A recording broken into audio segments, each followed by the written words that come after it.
সাথে রাগ করে 3 দিন কথা না বললে মুসলমান থাকে না, এটা কি সত্য? না, মুসলমান থাকে না এই কথা সত্য না।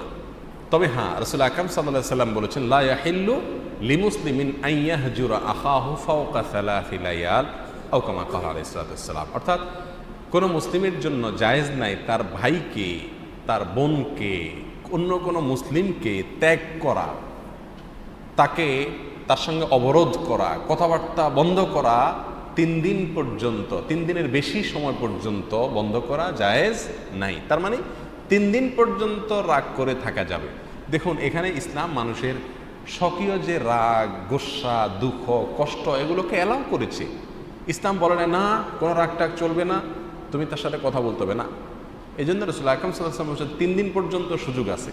আপনার জেদ থাকতে পারে, দুঃখ থাকতে পারে, ক্ষোভ থাকতে পারে, কষ্ট থাকতে পারে, দুঃখের চোখে তার সাথে কথা বললেন না, 3 দিন পর্যন্ত আপনার রাগকে আপনি মেটানোর সুযোগ আছে। 3 দিন ওভার হয়ে যাবে, এরপরেও বলবেন না তার সাথে আমি কোনো কথাবার্তা বলবো না, এই সুযোগ নাই। এটা হারাম, এটা গুনাহের কাজ।